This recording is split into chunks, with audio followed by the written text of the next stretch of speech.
Buenas noches, hermanos, que el Señor les bendiga.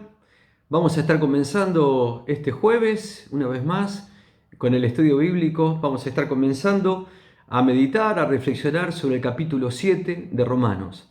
Así que le voy a pedir a Daniel si él nos puede estar compartiendo la lectura de Romanos capítulo 7, los versículos del 1 al 13.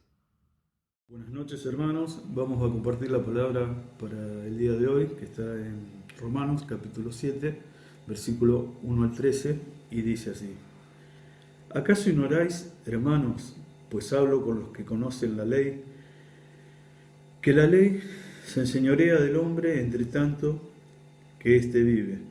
Porque la mujer casada está sujeta por la ley al marido, mientras que éste vive. Pero si el marido muere, ella queda libre de la ley del marido. Así que, si en vida del marido se uniere a otro varón, será llamada adúltera. Pero si su marido muriere, es libre de esta ley, de tal manera que si se uniere a otro marido, no será adúltera. Así también vosotros, hermanos míos, habéis muerto a la ley mediante el cuerpo de Cristo, para que seáis de otro, del que resucitó de los muertos, a fin de que llevemos frutos para Dios. Porque mientras estábamos en la carne, las pasiones pecaminosas que eran por la ley, obraban en nuestros miembros llevando frutos para muerte. Pero ahora, estando libres de la ley, por haber muerto para aquella en la que estábamos sujetos, de modo que sirvamos bajo el régimen nuevo del Espíritu y no bajo el régimen viejo de la letra. ¿Qué diremos, pues? ¿La ley es pecado? En ninguna manera. Pero yo no conocía el pecado sino por la ley, porque tampoco conociere a la codicia si la ley no dijere: no codiciarás. Mas el pecado, tomando ocasión por el mandamiento, produjo en mí toda codicia, porque sin la ley el pecado está muerto. Y yo sin la ley vivía en un tiempo, pero venido el mandamiento, el pecado revivió y yo morí. Y hallé que el mismo mandamiento que era para vida, a mí me resultó para muerte. Porque el pecado, tomando ocasión por el mandamiento, me engañó y por él me mató. De manera que la ley a la verdad es santa, y el mandamiento santo, justo y bueno. Luego, lo que es bueno vino a ser muerte para mí en ninguna manera, sino que el pecado, para mostrarse pecado, produjo en mí la muerte por medio de lo que es bueno, a fin de que por el mandamiento del pecado llegase a ser sobremanera pecaminoso. Gracias, Daniel, por la lectura de Romanos capítulo 7. Y no sé si recuerdan, el jueves pasado estuvimos hablando y terminando el capítulo 6. Y Pablo nos hacía un fuerte énfasis en esto de morir al pecado para vivir en Cristo. Esto de morir para vivir. Y justamente ahora en el capítulo 7 podemos ver que Pablo vuelve a tomar esta idea. Y en todos estos versículos, del 1 al 13 que hemos leído, lo vamos a estar dividiendo en tres secciones, en tres partes. La primera del versículo 1 hasta el versículo 6, en donde habla justamente de morir a la ley. Después del versículo 7 al 12, del problema que tenemos nosotros con la ley perfecta de Dios. Y los versículos del 13, únicamente el 13, el propósito y el carácter que tiene la ley. Cuando Pablo aquí habla de la ley, no solamente habla de los 10 mandamientos, sino que involucra todo lo que para el pueblo de Israel significaba cumplir la ley. Justamente era toda una cantidad de preceptos y de cuestiones que ellos eran esclavos justamente de cumplir esta ley para sentirse en esta relación con Dios. Y fíjense en que Pablo acá hace como un parante, como un punto de volver a empezar a partir de lo que significaba tan fuertemente la ley para el pueblo de Israel. Fíjense en que el versículo 1, el primero, dice: ¿acaso ignoráis, hermanos? Pues hablo con los que conocen la ley. O sea, acá Pablo le está hablando directamente al pueblo de Israel, a los judíos que sí conocían la ley. ¿Que la ley se enseñorea del hombre entre tanto que éste vive? O sea, Pablo está diciendo que la ley es una cuestión pesada, difícil de cumplir, y por eso es que a partir de que Cristo vino, resucitó y tenemos esta nueva oportunidad de tener una vida en la gracia de Dios, ya la ley pasa a ser algo que directamente no se puede cumplir por preceptos o por empeño personal o por una dedicación, sino que justamente a partir de que podemos vivir en el Espíritu y en Cristo, la ley ya es otra cuestión, ya pasa a ser otra cosa. Fíjense que el versículo 2 hace como una analogía del matrimonio y dice el versículo 2, porque la mujer está sujeta por la ley al marido mientras éste vive, pero si el marido muere, ella queda libre de la ley del marido. Hace esta analogía, pequeña analogía, como para que ellos entendieran que sí, cuando una mujer estaba casada y el marido estaba sujeta por la ley al marido, pero a partir de que el marido muere, ella queda liberada de cumplir esta ley. Entonces tiene una oportunidad, lo dice el versículo 4, de volver a tener una vida nueva. Versículo 4 dice, así también vosotros, hermanos míos, habéis muerto a la ley mediante el cuerpo de Cristo, para que seáis de otro, del que resucitó de los muertos, a fin de que llevemos fruto para Dios.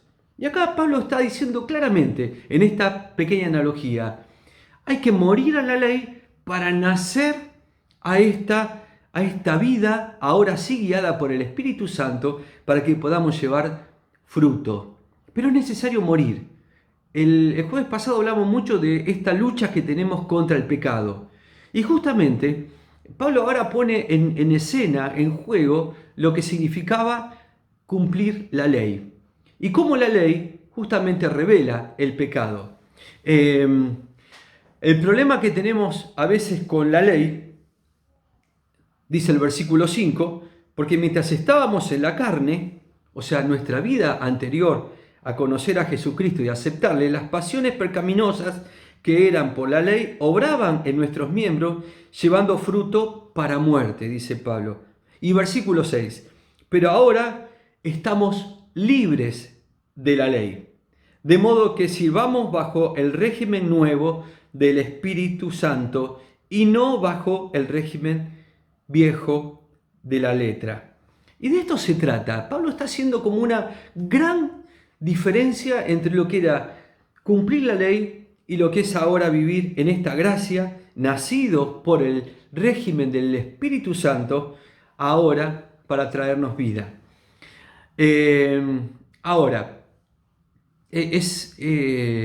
Lo que Pablo nos está indicando, nos está llevando a que pensemos claramente que esta vieja carga que tenían de cumplir la ley ya no era necesaria. Ya no era una cuestión de obediencia o por temor a incumplir la ley, sino que a partir del Espíritu Santo podemos estar viviendo en esta libertad que nos da el Señor. Ahora, la gran pregunta, ¿la ley entonces es pecado? Fíjense en que el versículo 7 empieza diciendo, ¿qué pues diremos? ¿La ley es pecado? En ninguna manera, dice Pablo. Pero yo no conocí el pecado sino por la ley, porque tampoco conocía la codicia si la ley no dijera, no codiciarás. Y esto nos pone enfrente de algo que para nosotros es básico, el cumplimiento de la ley. Nosotros todo el tiempo estamos cumpliendo ley. Tenemos una ley que nos rige de muchas maneras. Tenemos leyes de tránsito, leyes de conducta, leyes civiles, todo tipo de leyes. Y en medio de esta cantidad de leyes en las cuales nosotros vivimos, no estamos todo el tiempo viviendo pensando si vamos a infringir o no. Nos movemos con la libertad sabiendo de que si hacemos las cosas bien, estamos bien. Nadie nos va a decir nada. Y esto es un poco lo que Pablo quería transmitir al pueblo. Ya no vivan con ese miedo a la culpa de no poder cumplir con la ley, sino que el Espíritu Santo te da otra manera de vivir. Estos versículos que leímos, el 7 y el 8, por eso Pablo dice, ¿la ley es pecado? No, de ninguna manera. La ley solamente nos revela el pecado. Y realmente cuando uno entiende esto que Pablo está diciendo, entiende cuál era el propósito de la ley. Alguien dijo que la ley es como una máquina de rayos X, que revela claramente lo que pudo estar siempre allí, pero que anteriormente estaba escondido. No puedes echarle la culpa a los rayos X por lo que expone. Y es verdad, o sea, nuestro pecado estaba siempre ahí. La ley era como que lo revela, lo pone, es un medio que demuestra justamente lo que siempre estuvo con nosotros. No podemos echarle la culpa a los rayos X, a esto que nos muestra nuestro pecado. Pablo dice, porque tampoco conociera la codicia, si la ley no dijera, no codiciarás. La ley pone como límites para que sepamos exactamente si estamos o no dentro de lo que Dios mismo quería. Pues puede ser que en muchas áreas no sepamos que estamos pecando, como Pablo dice en la codicia, si la ley no nos dijera específicamente. Y de esto se trata. Se trata de que la ley no cambia mi conducta. La ley revela lo que yo soy y lo que vivo y mi manera de vivir. Fíjense en que tenemos muchos ejemplos. Cuando en la historia de Estados Unidos sabemos que cuando se hizo la enmienda por la prohibición del alcohol, de la venta y de la bebida del alcohol, en muchas maneras se hizo la bebida mucho más atractiva a las personas debido a nuestro deseo de romper la barrera puesta por una ley. Y esto es verdad. A veces queremos corregir nuestras conductas poniendo leyes. Hay un ejemplo que leí que realmente me gustó mucho. En un hotel que estaba frente al mar, los dueños pensaron, los balcones estaban muy cerquita del mar, muy cerquita. Y entonces los dueños pensaron, ¿y qué pasa si un día a alguien se le ocurre pescar desde el balcón? Entonces pusieron un cartel en cada balcón que decía, no pescar desde el balcón. Ellos tuvieron problemas de todo tipo, constantemente con personas que pescaban desde el balcón, con hilos, pesas, rompiendo ventanas, molestando a las personas de los cuartos de abajo. Ellos finalmente resolvieron el problema sacando los carteles. Y nadie más pensó en pescar desde los balcones. Y esto es lo que pasa. A veces ponemos leyes para evitar cosas y nuestro corazón, nuestro pecado, nuestra vieja naturaleza, es como que se nos hace esto prohibido, algo que queremos hacer. Y esto es lo que Pablo está diciendo. Pablo lo que está revelando es esto. El pecado se manifiesta a través de la ley, pero la ley en sí misma no es mala. Fíjense en que hay un pasaje en la palabra de Dios. ¿Ustedes se acuerdan cuántas veces el Señor Jesús condenó a los fariseos por querer imponer leyes que ellos mismos tampoco podían cumplir? Y el Señor Jesús iba mucho más allá. Decía, ¿cómo que no puedo sanar a alguien un sábado? ¿Cómo es que la ley me prohíbe a mí hacer el bien? La ley es algo que si queremos exactamente cumplirla con todas las letras, es pesada, es difícil. Bueno, todo el libro de Gálatas que escribe Pablo habla de esto. ¿Por qué esclavizarse a la ley? Cuando justamente lo que dice acá en el capítulo 7 nos habla de que tenemos que morir a la ley para nacer en el Espíritu. Fíjense que el último versículo que leímos, el versículo 13, tiene que ver con esto del propósito de la ley. Pablo se encarga de los versículos 7 al 12 de demostrar que la ley no es el pecado. El pecado sigue siendo el mismo pecado. La ley es el medio que lo revela, que lo pone a la luz. Y el último versículo que leímos, el 13, dice, pero luego lo que es bueno vino a ser muerte para mí, hablando de la ley, que era buena. Luego lo que es bueno vino a ser muerte para mí, en ninguna manera, sino que el pecado, para mostrarse pecado, fíjense, el pecado, para mostrarse pecado, produjo en mí la muerte por medio de lo que es bueno, o sea, de la ley, a fin de que por el mandamiento el pecado llegase a ser sobremanera pecaminoso. Hay un comentario de Spurgeon que habla justamente de este versículo 13, cuando dice que a fin de que por el mandamiento el pecado llegase a ser sobremanera pecaminoso. O sea, uno entiende a través de la ley que el pecado es sobremanera perjudicial, nos hace mal. Y Spurgeon escribió, este es uno de los resultados deplorables del pecado. Nos hace daño en mayor parte al quitarnos la capacidad de saber que tanto daño estamos tomando. Quebranta la constitución del hombre y le hace que se jacte de una vitalidad que no falla. Le hace que mendigue y le dice que es rico, le desnuda y hace que se gloríe en sus vestidos imaginarios.